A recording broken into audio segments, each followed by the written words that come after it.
Friend, sociology with Dhruv Dixit channel में मैं आपके साथ आज एक सामाजिक समस्या पे चर्चा करूंगा। जी हाँ, समाजशास्त्र में विभिन्न सामाजिक आयामों, सामाजिक परिवर्तनों, सामाजिक व्यवहारों पे हम चर्चा करते हैं।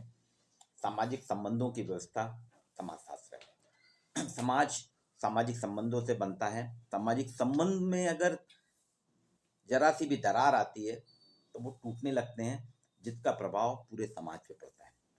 आज मैं आपके साथ विवाह संस्था की बात करूंगा।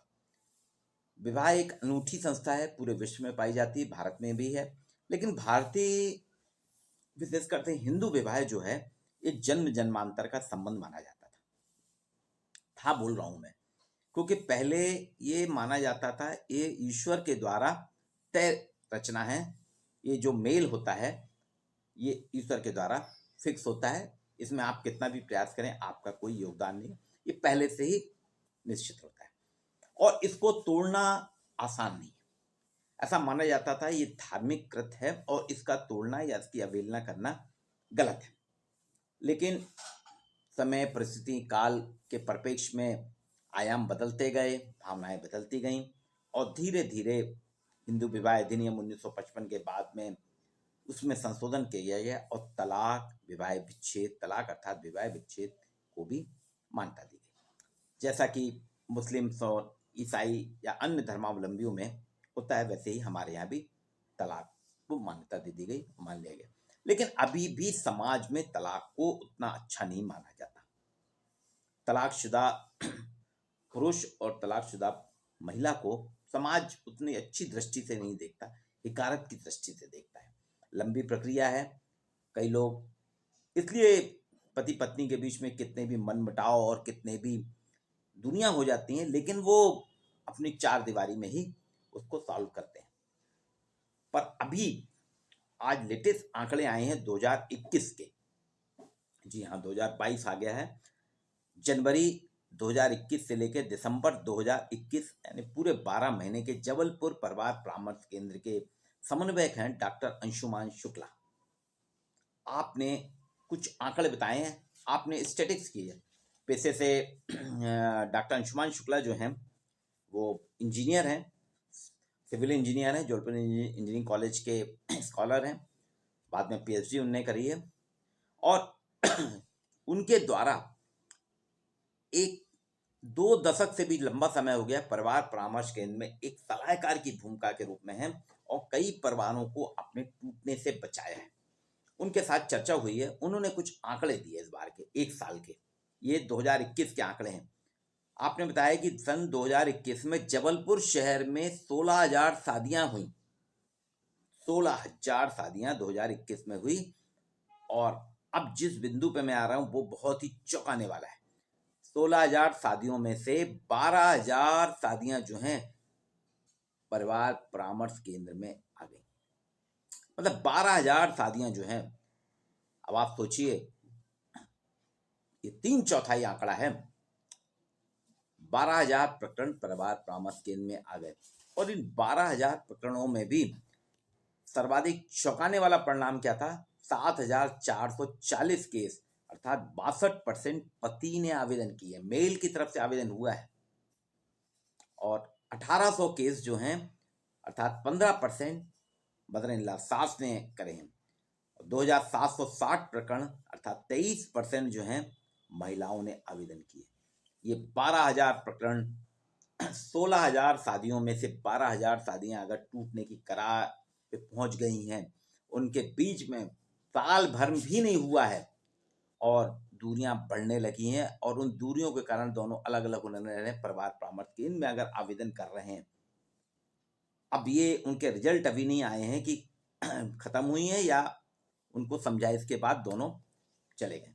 लेकिन 12,000 प्रकरणों पे अंशुमान शुक्ला जी अभी चर्चा कर रहे हैं।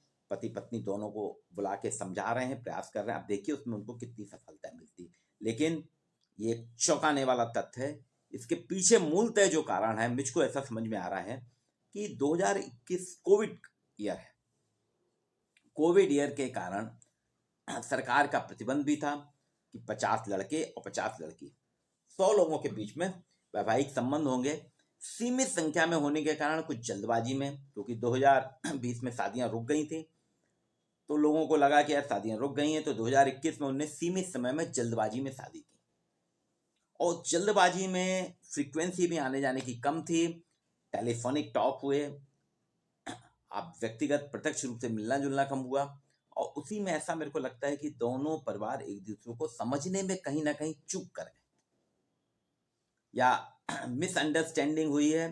लड़के की अपेक्षा कुछ थी, लड़की की अपेक्षा कुछ थी, और जब विवाह हुआ, विवाह के बाद दोनों की मनोकामनाएं पूरी नहीं हुई, दोनों में मैचिंग नहीं हो पाई। पारिवारिक संबंधों में भी उतनी ज्यादा घनिष्ठता ना होने के कारण एक तो ये कि जल्दबाजी में विवाह हुआ, और जल्दबाजी के विवाह के साथ साथ विवाह में हमने अपने परिचितों, अपने नातेदारों, रिश्तेदारों की शिप की अवहेलना की। नातेदारी संबंध जो होते थे हमारे, वो विवाह में एक महत्वपूर्ण भूमिका अदा करते हैं। उनसे हमको लड़के लड़की दोनों के बारे में जानकारियां मिल जाती हैं, लड़का का परिवार कैसा है, लड़की का परिवार कैसा है। और इस बार मुझको ऐसा लगता है कि जल्दबाजी में जो हमने कदम उठाए वैवाहिक संबंध के लिए, एक तो कारण ये है।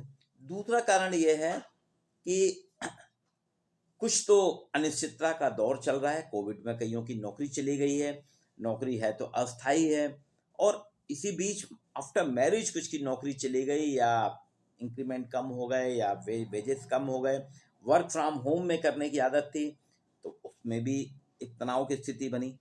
दूसरी चीज, विवाह के बाद एक और फ्रेज आता है कि हस्बैंड वाइफ दोनों एंजॉय करना चाहते हैं, घूमना फिरना चाहते हैं, फ्रीडम चाहते हैं, लेकिन कोविड के कारण एक ही घर में रहना पड़ रहा है, बाहर निकलना बंद है, एक ही कमरे में सब लोग रह रहे हैं, 2 कमरे के मकान में सब रह रहे हैं, वहीं आपको अपने पारिवारिक कार्य भी करना है, वर्क फ्रॉम होम भी करना है, सर्विस भी करना है। तो ये सारे सीमित आवास के कारण भी दोनों के बीच में मानवीय संवेदनाएं जो थी वो कहीं ना कहीं घुटने लगी, उनमें कुछ ब्रेक होने लगा, और उसका परिणाम ये है कि वो अपने जीवन को जो सुखद बनाना चाह रहे थे मैरिज के बाद, उसमें उनको वो अपेक्षाएं नहीं मिली।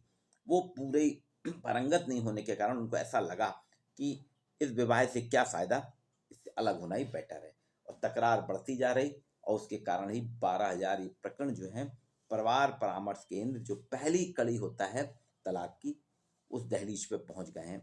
अब इसके बाद परिवार परामर्श केंद्र में कितनी सफलता मिलती है इनको जोड़ने में, और कितना सफल होता है परिवार परामर्श केंद्र इनको समझाने में, इसके बाद न्यायालय की चौखट पे जाएंगे, फिर न्यायालय जो फैसला करेगा। लेकिन ये खतरनाक आंकड़ा है कि 16,000 शादियां हुई और उसमें से 12,000 साल भर भी नहीं हुआ और विवाह विच्छेद के लिए आमद करने लगी, दस्तक देने लगी। इसके लिए हम सभी को सोचना होगा। आज के लिए मित्रों इतना ही। मेरे channel sociology with Dhruv Dixit को आप लाइक कीजिए, सब्सक्राइब कीजिए। आपको ऐसे ही नए मुद्दों पे मैं आपके साथ चर्चा करूंगा। आज इतना।